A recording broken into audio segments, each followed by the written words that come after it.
stand by for a journey no one has ever dared to take. To the sun. If you went above the protective blanket of our atmosphere, you'd be exposed to the full blast of the sun's lethal radiation. The ultraviolet would sunburn you in seconds. Next, you would suffer skin cancer and then eye cataracts. Your hands would be hot enough to melt lead, yet in the shadows, your feet would be in ultra-deep freeze. We're heading to the heart of our solar system.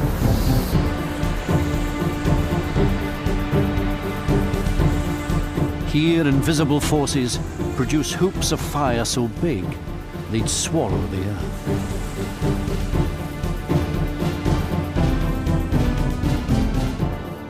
Where solar flares pierce space with bursts of raw energy. If you put the Earth next to one of these, it would be vaporized in seconds.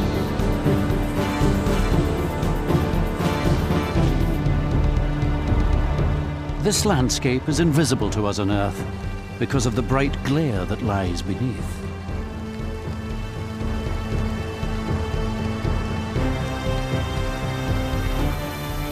Here, plumes of heat rise and fall, each one about the size of France, and going 1,600 kilometers deep. And going deeper still, at the nuclear heart, it's 17 million degrees. But the Earth is just the right distance from this inferno. While other planets either freeze or burn, at 150 million kilometers, we sit in the comfort zone. Any closer, and the oceans would boil away. Further out, and Earth would be a frozen wasteland. If you turned off the sun's powerhouse, we'd be under ice in just a few months. We owe our lives to our secret sun.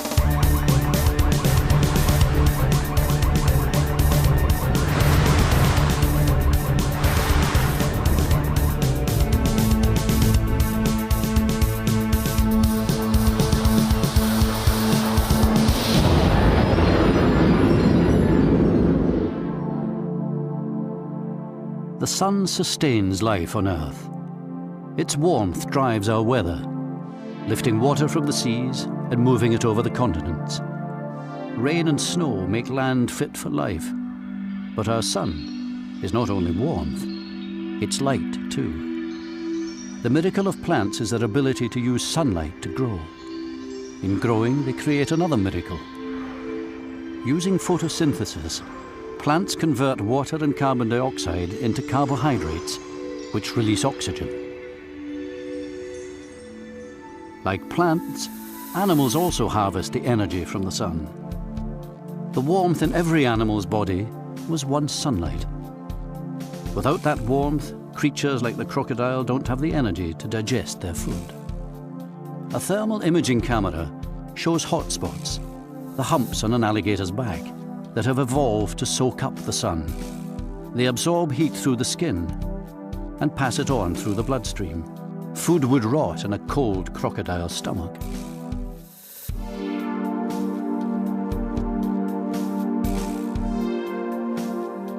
We also like to lie in the sun. And when we do, we get more than just a suntan. Our skin starts making ingredients for the vitamins we need to survive, using chemical reactions that are triggered by the energy in sunlight. We owe our lives to this massive natural power plant. It uses as its fuel the simplest chemical in the universe, hydrogen, a gas lighter than air that once lifted airships into the skies. In 1937, 70 tons of hydrogen floated the Hindenburg over New Jersey, but suddenly a spark strikes.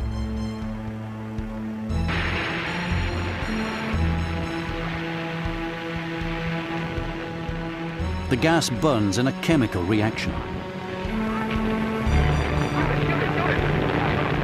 But that same hydrogen fused together in a nuclear reaction, like that in the sun, would have devastated New York. That's why the sun is best viewed from a safe distance.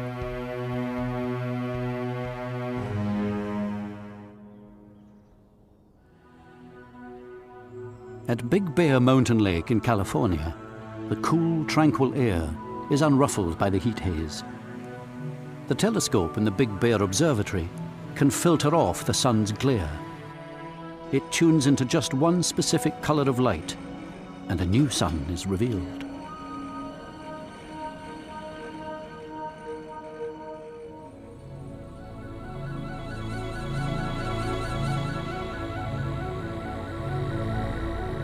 If you see the light given out by hot hydrogen, then the sun is no longer a blinding disk, and its features suddenly come into view. These features reflect the sun's mood, moods that in turn affect the Earth.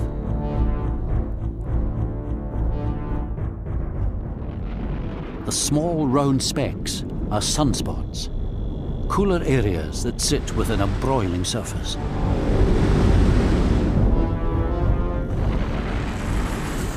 Flares, lesions that open up, shining brighter and hotter in the hydrogen light.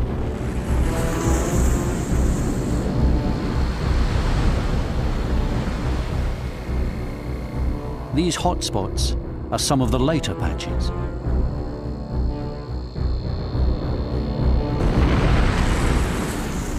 Massive filaments, loops of gas arching up over the surface.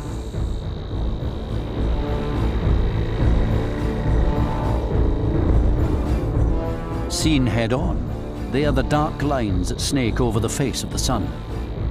Those same features, when seen against the rim, are called prominences. They curve up big enough to girdle the Earth.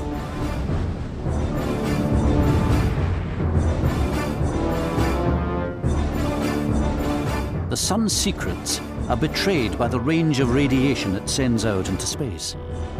There's much more to sunlight than meets the eye.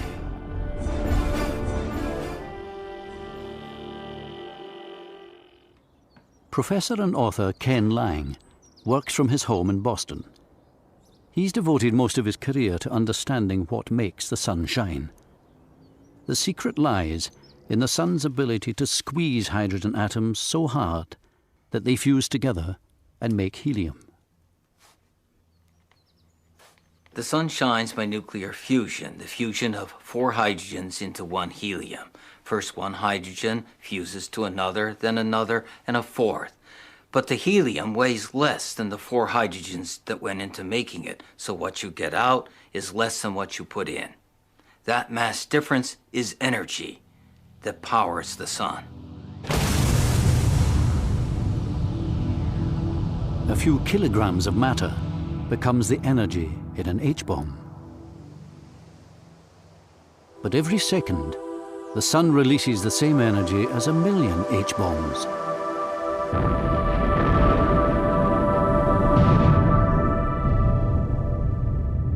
Yet there's a force that stops it blowing itself to pieces. Gravity.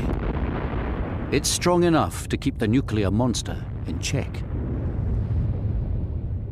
Gravity compresses the sun, making it heat up inside. The particles move faster, and the nuclear fusion proceeds at a more rapid rate.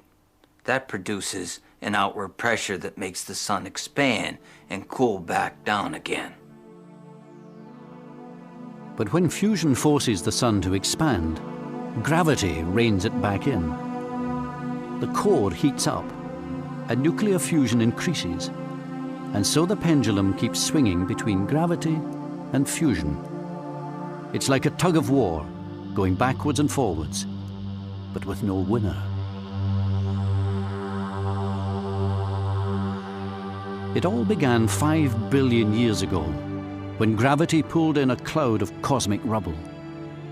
At the core, getting denser and hotter, gas and dust fused together.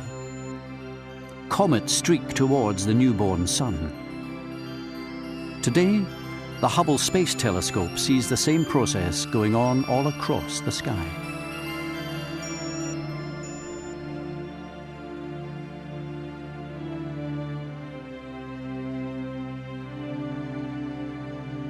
Our sun is just one of billions of stars, Hubble zooms in on them and shows us stars of every age in a life cycle that links them all, because stars are born of other stars.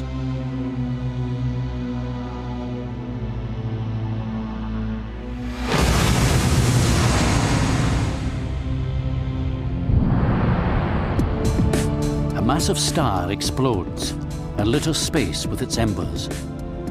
Its death shroud joins the debris from countless other explosions. These ashes will become the seeds of new stars. The Eagle Nebula is a crucible of creation, with massive clouds from long-dead stars. Inside, stars, planets, perhaps even life, all hover on the brink of birth.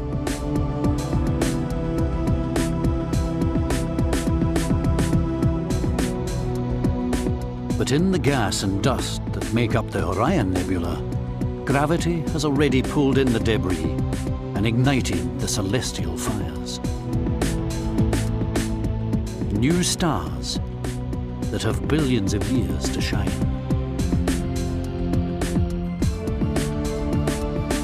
What you see on the sun depends on how you look at it. In addition to the visible colors, there's invisible X-rays, ultraviolet rays, infrared rays, and radio waves. The most interesting parts of the sun are at invisible wavelengths. They provide a new perspective. Just like tuning in a TV, each new wavelength gives a new picture. Since most of this invisible radiation is absorbed in the atmosphere, we need to send satellites into space. 5, 4, 3, 2, 1. Cape Canaveral, December 1995. Soho and the Atlas vehicle on an international mission of... The satellite Soho hangs in space at a special point, 1.5 million kilometers out, where the Earth's gravitational pull is just as strong as the Sun's. This solar-powered solar observer ends up balanced between the two. At NASA Goddard Space Flight Center, scientists studied the images that Soho sent back to Earth for several years. But in 1998, Mission Control lost those images when Soho spun away from the Sun and its power failed. All they could do was wait and hope that the spacecraft would rotate back to face the Sun.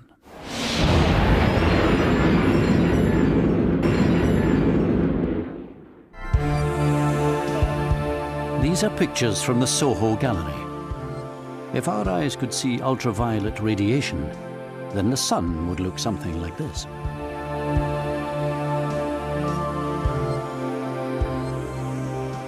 X-ray vision shows bright hot patches. Look into the light of helium, and a turbulent rim is revealed. Here, gases are moved by an invisible force.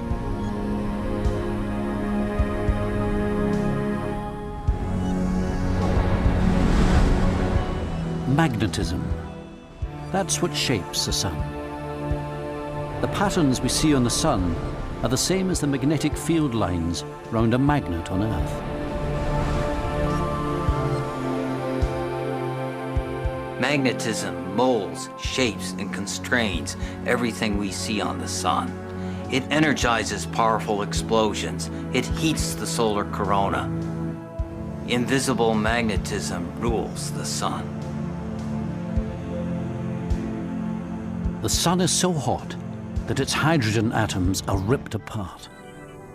What's left is plasma, a seething fire of electrically charged particles. And wherever there is magnetism, plasma will spin. Here, nothing is still. This is a solar tornado, 1,600 kilometers wide. Beneath the bright visible surface, convection lifts massive plumes of plasma from the pressure cooker below.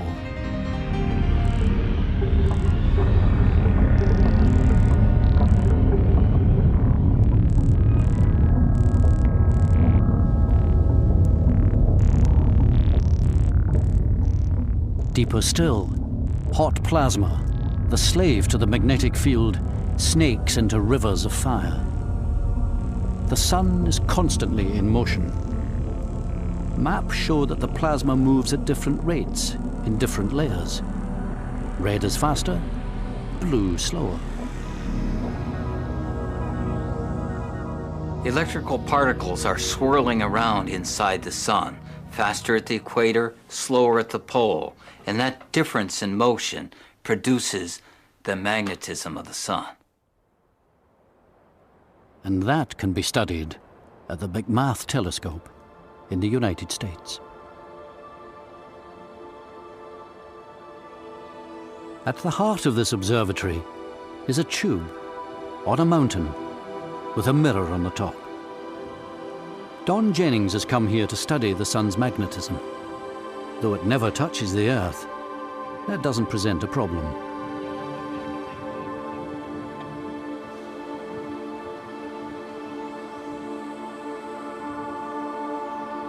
The tube that telescope is built in is supposed to be a very constant temperature. And so having it inside a mountain, it's like having it in a cave. The air inside the tube isn't as turbulent, and it gives a much sharper image.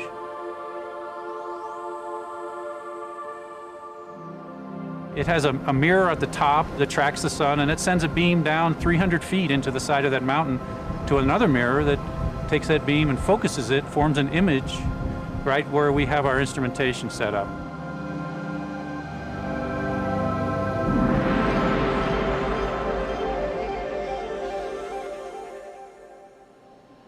You can see the big sunspot, and what's amazing to me is that the sunspot in the back is 2 sunspots at this time, not just 1.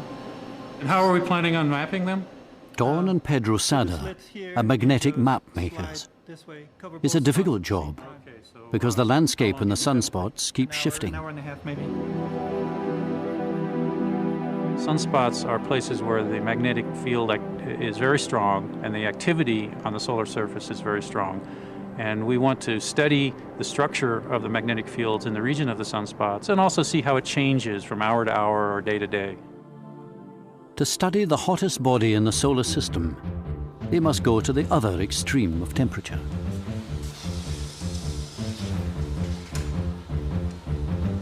We have to fill our instrument with liquid helium and liquid nitrogen because there's a sensor inside the instrument that needs to be kept just a few degrees above absolute zero in order to operate properly.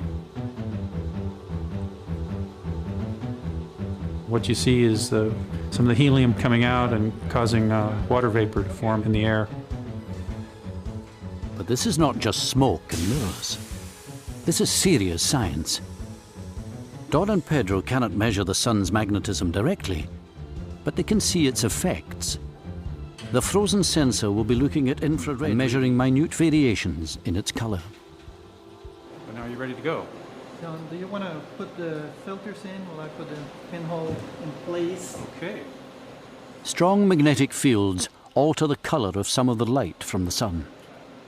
Don and Pedro know what the color should be, and by seeing how much it has changed, they can map out the strength of the magnetism around the sunspot. Okay, Don, I'm going to focus the camera so we can see the sunspot better. Okay, go ahead. They've built up a picture of how the magnetism behaves around sunspots. The magnetic field coming out of that sunspot is almost like a fountain. It comes up out of the center, very concentrated, and spreads out. And usually sunspots come in pairs or maybe more, and the magnetic field will come out of one sunspot, maybe North Pole, like on a magnet, and go into the other sunspot that would be South Pole. Within the huge magnet of the sun are these other magnets. The sun's plasma traces out the magnetic field lines between north and south poles.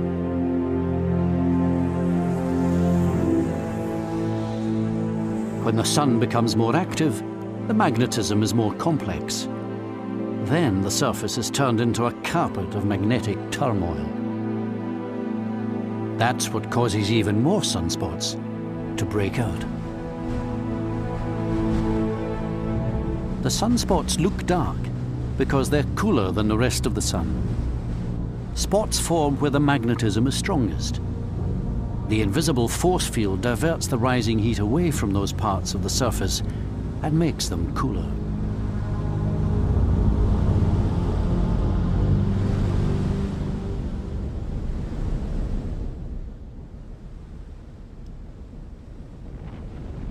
These are prominences. The lines of force act like invisible threads, drawing the plasma out. They can hover above the sun for weeks. If you could stand near a prominence, you would see thousands of miles, perhaps, a loop that large with material flowing along the magnetic field. You don't see the magnetic field, you see the bright material. These are loops of gas that could stretch from the Earth to the Moon. Magnetic field lines, when they form a prominence, are following a shape just like you'd see around a bar magnet. It's the same pattern. Often they start as small loops and they build up, and over a period of time they may disconnect, and material then actually flows out into space.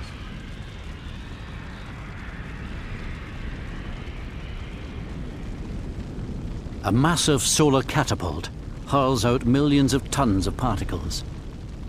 It may seem to be going slow, but this plasma is traveling so fast it would cross Europe in less than a minute.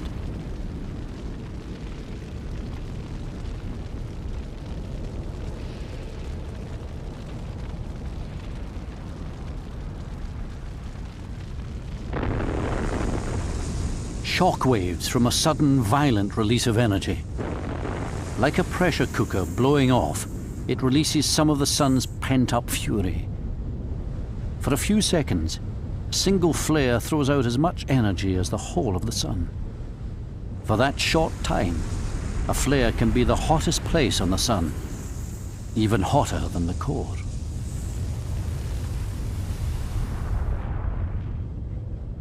A flare is activity, like a prominence or a sunspot, but in this case, the activity is very strong and short-lived, and it's a brightening. A very rapid brightening over a period of minutes in which material is actually thrown out into space.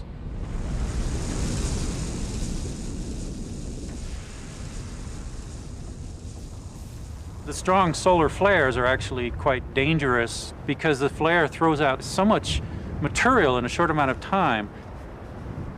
We have disruption of radio signals, we have satellites that may go out of operation.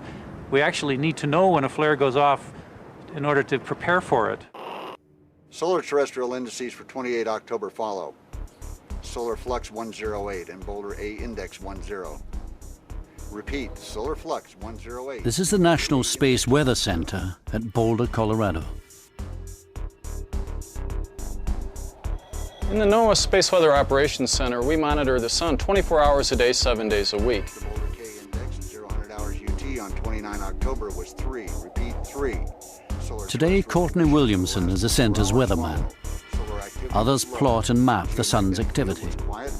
One of the things we worry about is solar flare activity. Solar activity will be low. Now, these bright areas are areas of very strong magnetic fields, and sometimes these magnetic fields become very contorted. When they do so, they want to release their energy, and they do that in the form of a solar flare. 8 minutes after a flare, the Earth is showered with X-rays and ultraviolet, playing havoc with communications. In a solar storm, rays of energy burn the Earth's upper atmosphere. Then air expands, dragging down satellites that would normally orbit higher above. But flares aren't the only result of magnetic fields. Prominences may show up as bright loops on the rim of the sun, but when seen head-on, they appear as thin black streaks, and they take on a different name: filaments. Dark features are called filaments. They sit higher in the solar atmosphere, and sometimes they erupt from the sun. When they erupt, they make their way into the solar wind and propagate towards Earth. The solar wind is a stream of charged particles coming out from the sun.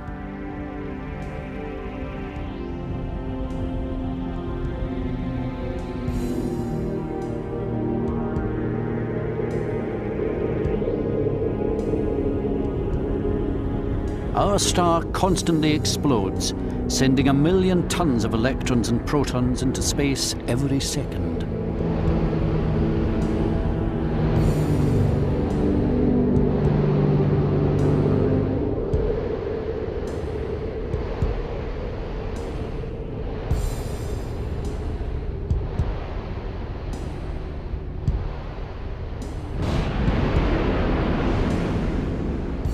The first clue to the existence of this wind came decades ago, from comets. In 1986, Halley's Comet. Touched by the sun's warmth, its ice and dust boil on. 10 years later, the comet Hale-Bopp, seen with two tails. One a yellow trail of dust and dirt that litters the comet's path. The other tail, electric blue, its glowing gas of charged particles like a windsock blowing in the direction of the solar wind. This tail always points away from the sun. But there are better ways than comets to see the solar wind in space. Satellites feed the screens at the National Space Weather Center. This is solar wind density, velocity, and magnetic field. They show Joe Kunsch's exactly how the solar wind is blowing. Right now the velocity is around 1 million miles per hour. If it were twice that, we would be in a condition that we know is related to strong geomagnetic storm activity on Earth. SOHO can see the storm on the horizon. With a disk in the center to blot out the sun's glare, it sees the particles that are blasted out from the sun. They strike the camera's sensor and sparkle.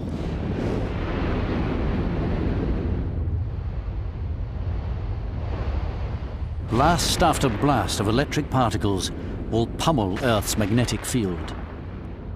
It takes a beating, sometimes with devastating consequences for our planet.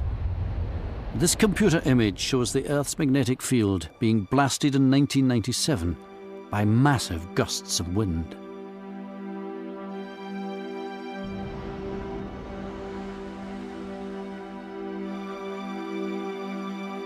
The normally calm field, shown here in grey, rocks violently as waves of particles strike it.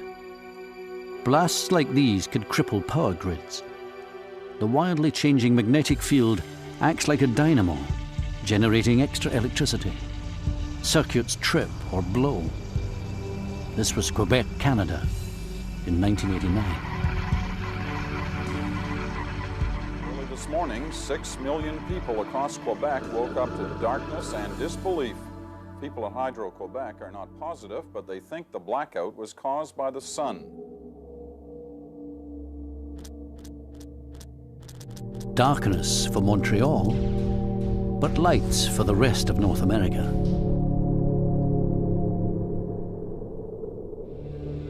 The particles that blacked out Quebec made it down to Earth and set off the aurora, the northern and southern lights.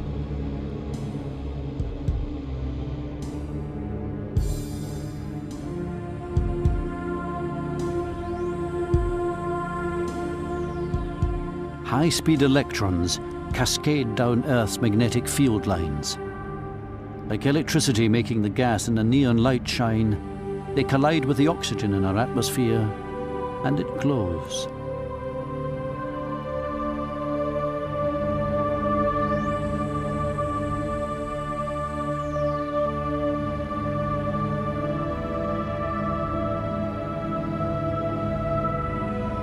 Although the NOAA Space Ops Center has the most sophisticated solar storm warning equipment, they still need the human eye to see the subtle changes. Larry Combs watches the activity build up and knows we're heading for a major event. In just a couple more years, around the year 2000, we're expecting to be in the solar maximum period. We can expect a lot more features on the sun than we have even today. We can expect, along with those features, to have more disturbances coming from the sun toward the Earth. Solar activity waxes and wanes. Every 11 years or so, its magnetic field twists itself like an elastic band, before it snaps over. 1985. It's quiet, with large grey areas of neutral magnetic field, the start of a solar cycle. 5 years later, the activity has increased. The spots are the poles of many magnets. By 1991, at the maximum, it's a riot of magnetic disturbance. Then the magnetism calms down, and the solar features fade away. 5 years later, it's back to calm, and the cycle goes round again.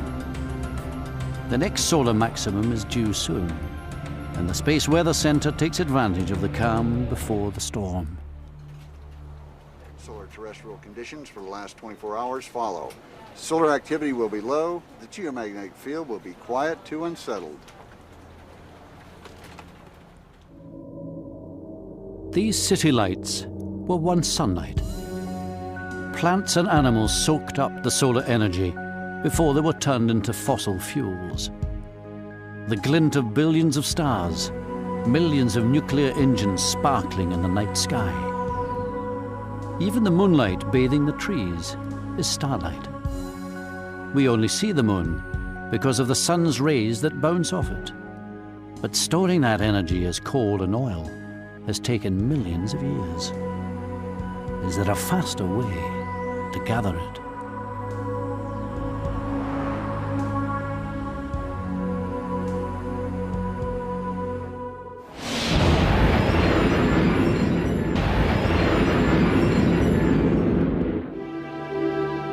The amount of energy that comes from the sun is phenomenal. If we could somehow gather all the energy that fell on Earth in one day and store it, it would supply the energy needs of the whole world for 30 years. If only we could reap that energy. When it comes to solar farming, you've got to think big. This is Barstow, California. Well, we're in the world's largest solar power facility. Dave Ribb has got 1 million square meters of reflectors. We make enough power here on the average for about 50,000 homes. In his giant California field, although he doesn't grow crops, he still manages to have a harvest. We're collecting the sun's energy by concentrating it with these parabolic-shaped reflectors onto a central tube where we have a fluid that heats up and then carries that energy in the form of heat to heat exchangers where it makes steam. The fluid inside the tube is oil, frying in the heat of the sun. Hotter than molten lead, each square meter of reflector gathers enough power to run 5 TV sets.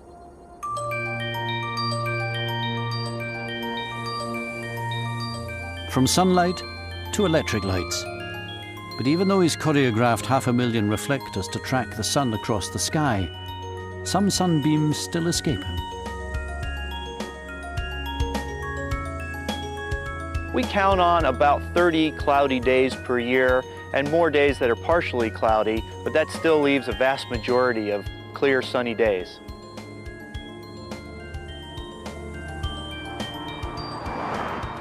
Solar power will never provide all our electricity. And why try to collect the energy from a star 150 million kilometers away? Some people want one.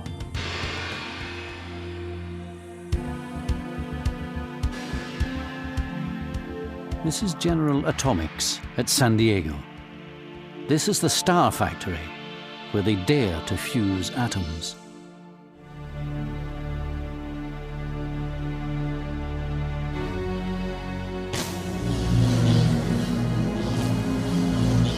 Well, in a sense, we're like a mini star factory. We do produce some very, very hot things here, much hotter than anything else on the Earth. Rick Lee is going into a small donut-shaped chamber where scientists are trying to make a star on Earth. He wears protective clothing to keep it clean. Contaminants at 112 million degrees would do unimaginable damage. This sun factory is the latest attempt in the 50-year dream to harness nuclear fusion. It's a massive feat of engineering. All this to try and replicate what the sun does every second of every day.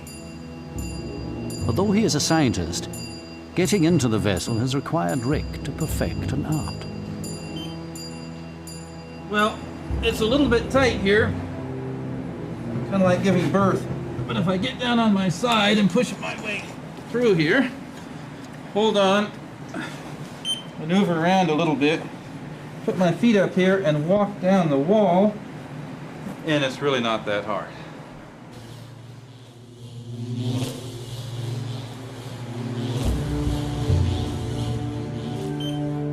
The sun squeezes atoms together with gravity. Rick uses another force. We're going to use very strong magnetic fields to squeeze these particles together long enough for them to fuse. In a sense, you could think of this as a magnetic bottle. They start off by running a small amount of gas into the ring. They use electricity to strip off its electrons and turn it into electrically charged plasma. It can then be moved by magnetism. It'll fill about this much, and then we'll turn on the electromagnets on the outside, which will produce magnetic fields to squeeze the plasma down to about this size, where the hottest part, the most dense part, will be about here, about the size of my head. But containing the plasma with magnetism has been compared to holding jelly with elastic bands. At present, they can only hold fusion for a few seconds. It's incredibly attractive to run a sun on Earth. For the fuel, heavy hydrogen will be cheap. It's a variety of hydrogen that occurs naturally in seawater. Harness fusion, and it could be a cheap source of power for future generations. An eclipse in the Caribbean is a cosmic coincidence. The moon is a perfect size and distance to blot out the sun's brilliant disk. Only when the sun is completely eclipsed will it be safe to remove those special glasses. Then it'll be possible to see the sun's secret outer coat, the corona. Although three-quarters obscured, it's still bright daylight.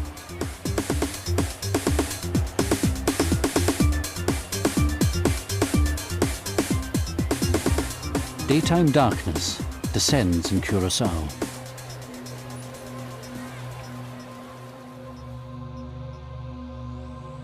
The moon eats away at the final scraps of the sun. It's almost there. Now, with the glare blotted out, the corona, the glowing white outer layer of the sun, is visible.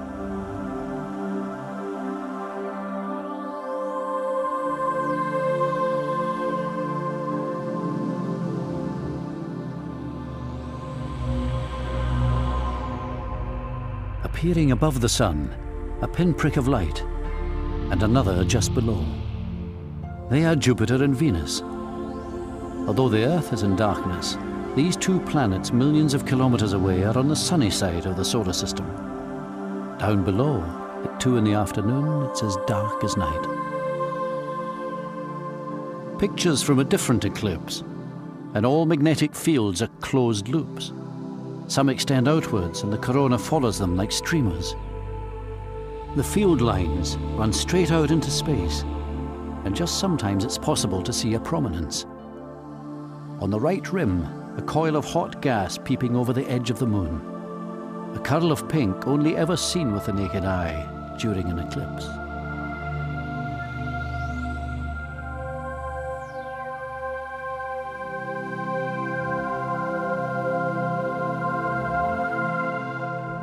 But this Caribbean eclipse is all over in just a few minutes.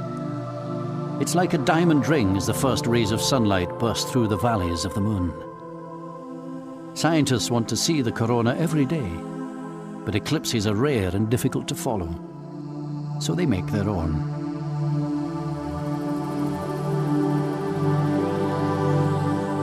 "70 years ago, at this beautiful French observatory, they had the idea to place a small disc in front of the telescope to give themselves an eclipse whenever the sun shines.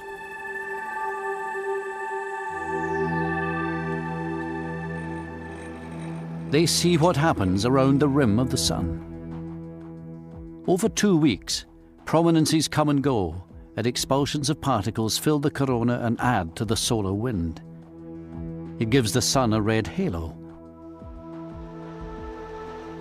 From outside our atmosphere, the SOHO satellite gets an even clearer picture. Combine that with an image of the sun and see how activity on the surface throws particles out into the corona.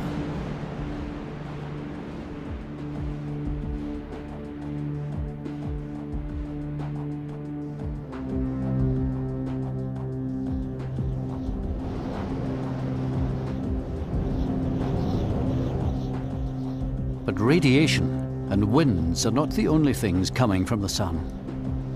Tiny particles, neutrinos, stream out from the nuclear core. A byproduct of fusion, they are like the exhaust from a car that can tell us how the nuclear engine is running.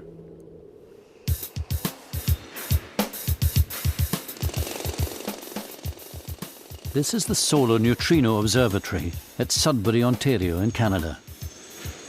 For 3 years, they've excavated an enormous cavern, over 1.5 kilometers underground and 36 meters high. The heart of the detector, where they hope to catch a few neutrinos, is a gigantic water tank. If our eyes could see neutrinos, they'd rain down heavier than the worst blizzard imaginable. Nothing gets in their way. Passing through a kilometer of rock, that's nothing for these unstoppable particles. This experiment needs $300 million worth of heavy water. They can't afford to buy it, so they've borrowed it. They use heavy water because it gives off a tiny flash of light when it's hit by a neutrino, and that flash is what they look for. Different nuclear reactions give out different types of neutrino. The sort of neutrino and their number are strong indicators about which reactions are taking place. No other experiment can tell us so much about the sun's core. Well, there are about 100 billion neutrinos passing through the tip of my finger every second, and yet with 1,000 tons of heavy water, the best medium for detecting neutrinos, in our detector, only about once an hour does a neutrino stop and produce a burst of light that we observe.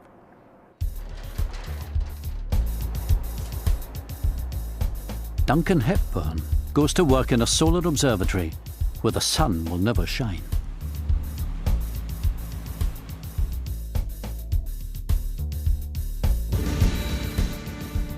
But as well as discovering the secrets of the sun's core, this experiment will also tell us about neutrinos themselves. If you know that, then you're well on the way to knowing the ultimate destiny of the cosmos. The Neutrino Observatory needs to be a very clean machine. Everything in the world is radioactive to some degree, a low level. And our only defense is to keep the place extremely clean so there's no dust in the middle of the detector. Everybody that comes in takes a shower. The basic mechanism for detecting a neutrino is it comes from the sun, through the earth, and into our heavy water. And the hydrogen atoms in that heavy water have an extra neutron. That extra neutron is the target. Strike it with a neutrino, and a high-speed particle comes off. Think of it as a billiard game, and suddenly we have one ball going very fast. It produces a forward-looking cone of blue light. Therefore, surrounding the heavy water is 10,000 light sensors that are tuned up to watch the blue light and count that.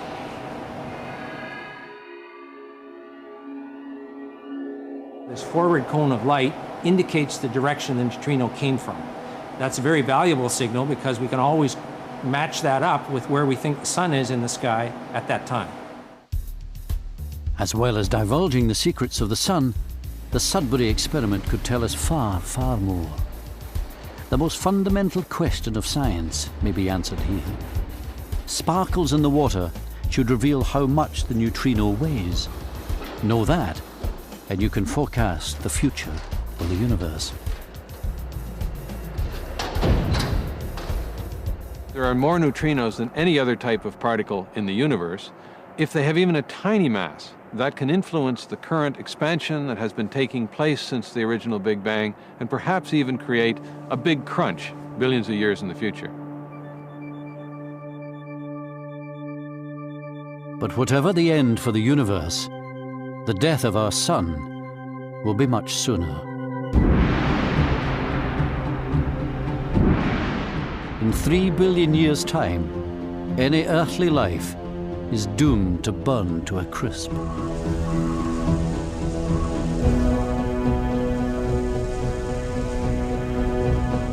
The sun loses its balance, and the scales rock between fusion and gravity.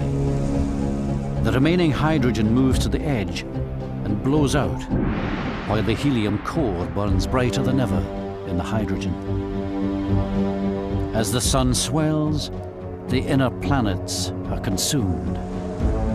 The ice caps of Mars melt.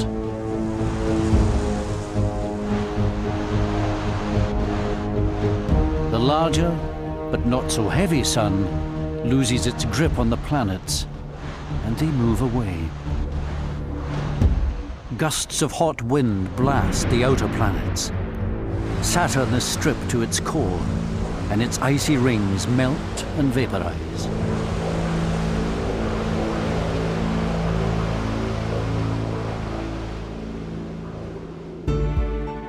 Once giant, Jupiter is now humbled, overshadowed by its moon Europa, on which the ice sheet has melted and where oceans now swell. This solar system is unrecognizable. The sun now eats itself, shrinking to a white dwarf and gorging on the elemental ashes of previous fusion. In this final phase, it disgorges vast swathes of dust, and the death shroud reaches way beyond any of its former planets. The hourglass has run out for this solar system. The sun, that once nurtured and breathed life into its children, now consumes them. It throws their ashes to the cosmic wind, there to be gathered into clouds where they may form new stars, new planets, and perhaps new life.